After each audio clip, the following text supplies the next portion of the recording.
Hello viewers, কেমন আছো সবাই? আজকে আমি আবার একটা নতুন মেনু নিয়ে চলে এসেছি।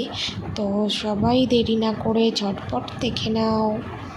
তো আজকে আমি বানিয়েছি চিকেন কারি। তো তোমরা দেখতে থাকো শুরু থেকে শেষ অবধি।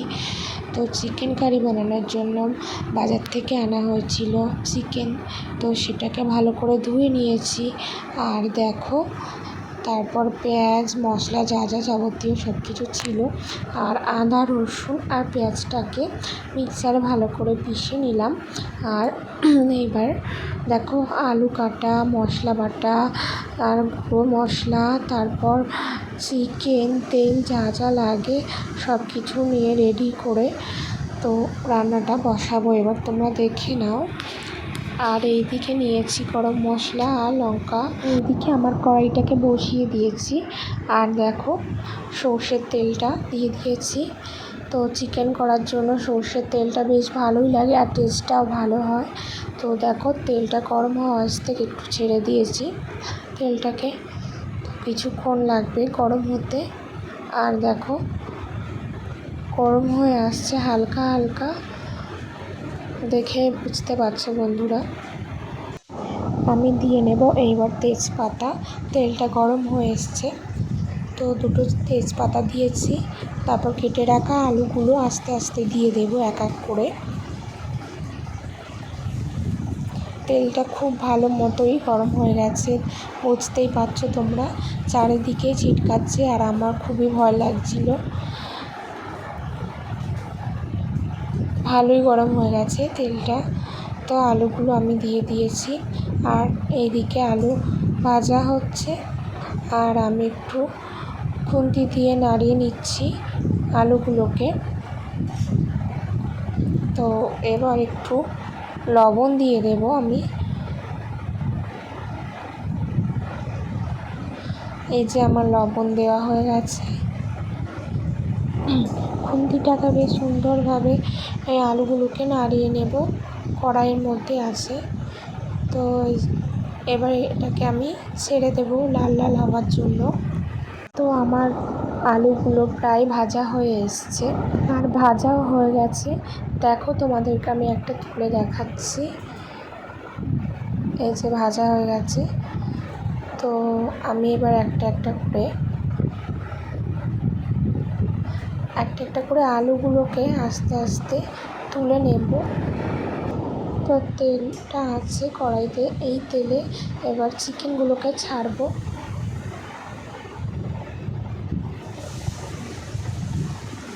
চিকেনগুলো ছাড়লাম আস্তে আস্তে। তেলটা প্রচুর গরম ছিল, আর আমার গরম তেল খুবই ভয় লাগে, ছিটকায় গায়ে। এই যে আমি চিকেনটাকে দিয়ে দিয়েছি, তারপর একটু লবণ ছিটিয়ে দিলাম চিকেনের মধ্যে। তো এবার আবার খুন্তি দিয়ে নাড়া দিচ্ছি চিকেনটাকে বেশ নাড়িয়ে চাড়িয়ে নিচ্ছি। আর আমি চিকেনটাকে একটু ভাজা করে তারপর কারি করব, চিকেন কারি। তো এটা একটু অন্য রকম। আর এবার চিকেনটাকে চাপা দিলাম ভালোভাবে সিদ্ধ হওয়ার জন্য। আর এই দেখো, প্রায় সিদ্ধ হয়েও এসছে। আর আবার একটু নাড়া দেবো চিকেনটাকে, যাতে নিচের দিকে না পুড়ে যায়। তো আমি চিকেনটা রান্না করি একটু অন্যরকম, সবাইয়ের থেকে আলাদা। একবার এইভাবে রান্না করে দেখবে বন্ধুরা, খুবই টেস্টি হয়, খেতেও ভালো লাগে আর নরম হয়। তো আবার চিকেনটাকে ঢাকা দিয়ে দিলাম। আবার কিছুক্ষণ পর ঢাকনাটাকে খুলবো। তো দেখো, আবার খুলে দিয়েছি, প্রায় সিদ্ধ হয়ে এসছে চিকেনটা। এবার আমি এটাকে আবার নাড়িয়ে নিলাম, যাতে নিচের দিকে পুড়ে না যায়। এবার হালকা হালকা ভাজা হচ্ছে, একটু ভেজে নিলে খুব সুন্দর টেস্ট হয়। আর এই যে পেঁয়াজ দিয়ে দিয়েছি, পেঁয়াজ লঙ্কা যা ছিল সেগুলোকে দিয়ে দিলাম। তো আবার একটু নাড়িয়ে নিলাম।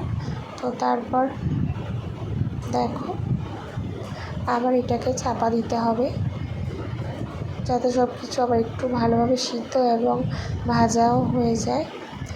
তো কিছুক্ষণ পর আমি আবার ঢাকনাটা খুললাম, খোলার পর দেখো টকবক করে ফুটছে কেমন, আর বেশ একটা সেন্ট বার হচ্ছিলো চারিদিকে।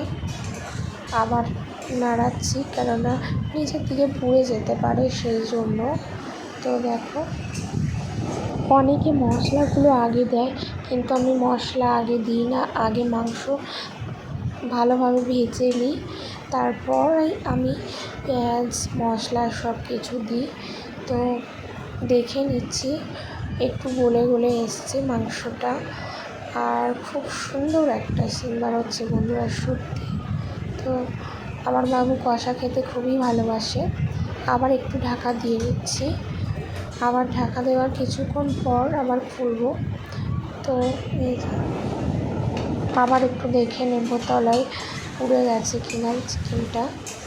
তো বেশ সুন্দর হয়েছে। আর এইবারে আমি যা মশলা বেটেছিলাম সেগুলোকে দিয়ে দেব। তো দেখো, এখানে আদা রসুন আর একটু পেঁয়াজও বেটে নিয়েছি। পেঁয়াজটাকে বেটে নিলে হয় কি, ঘন হয় আর খুব স্বাদ লাগে ঝোলটা। তো আমি আবার নাড়া দেব, ওটাকে একটু ভাজা ভাজা করে নেব। তো এটা এবার একটু চাপা দিতে হবে, ওটাকে আস্তে দিয়ে রেখেছি গ্যাসটা। আর হ্যাঁ, এখন আমি দেবো টমেটো। দেখো, এই যে ছিল কাটা টমেটো, এটাকে দিয়ে দিয়েছি। আর গুঁড়ো মশলাগুলোকেও দিয়ে দিয়েছি। গুঁড়ো মশলার মধ্যে আছে হচ্ছে হলুদ, লবণ আর জিরে গুঁড়ো আর ধনিয়া গুঁড়ো। তো এগুলোকেও দিয়ে নিয়েছি, দিয়ে নিয়ে আবার একটু নাড়াচাড়া দিচ্ছি। তো আবার ভালোভাবে ওটাকে নাড়িয়ে নিতে হচ্ছে, নিচের দিকে না পুড়ে যায় বারবার করে। আর গ্যাসটাকে একদমই আস্তে দেওয়া আছে। আর যে মশলা একটু লেগেছিলো ওটাকে ভালো করে দিয়ে দিয়েছি। তো দেখো, এই যে এবার এটাকে ঢাকা দিয়ে দেবো আমি। আর এই যে ঢাকা দিয়েও দিলাম। তো ঢাকা দেওয়ার কিছুক্ষণ পর দেখো খুলেছি।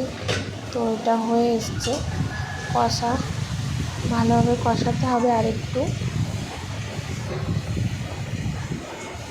মাংসটা প্রায় গলে গেছে, বেশিরভাগটাই মাংস গলে গেছে। আমি খুন্তি আড়া দিয়ে দেখছি মাংসটা কতটুকুনি গলেছে। তো বেশ গলেই এসছে। আবার একটু নাড়িয়ে নিচ্ছি, ওই যে পুড়ে যাওয়ার ভয়টা আছে। বেটে রাখা মশলা পাত্রের মধ্যে একটু জল দিয়ে সেই জলটা আমি কড়াইতে দিয়ে দিলাম। তো কড়াইতে দেওয়ার পর দেখো আবার হালকা জল দিয়ে আবার কষিয়ে নিচ্ছি। তো কষানোটা হচ্ছে মেন ব্যাপার, যত ভালো করে কষাবে মাংসটা ততটাই টেস্ট হবে। একটু তেল দিয়ে নিচ্ছি, তো এই যে একটু তেল দিয়ে নিয়েছি। আর আবার খুন্তিটা দিয়ে সেই একই কাজ করছি। তো তোমরা দেখতে থাকো বন্ধুরা। আর কষিয়ে নিয়েছি, দেখো কত সুন্দর একটা কালার চলে এসছে। কালারটা খুব সুন্দর এসছে। এইবার জল দিয়ে দেবার পালা। তো আমি জল দিয়ে দিচ্ছি চিকেনের মধ্যে। তো এই যে আমার জল দেওয়া হয়ে গেছে।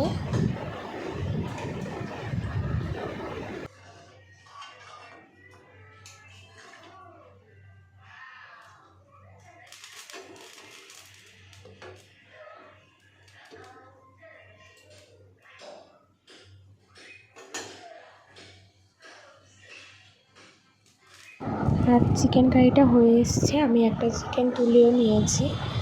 আর দেখো কি দারুণ একটা কালার এসছে আর সুগন্ধ হয়ে গেছে।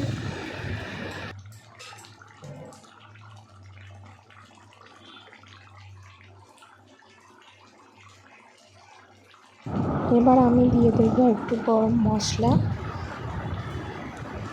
গরম মশলাটা দিলে আরও সুন্দর সেন্ট বার হয়। তো যেমন গরম মশলা দিয়ে দিয়েছি একটু।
আর দেখো বন্ধুরা, আমার চিকেন কারি কিন্তু হয়ে গেছে, একদম নরম, আর ঝোলটাও খুব ঘন হয়েছে, খুব খুব সুন্দর খেতে হয়েছিল।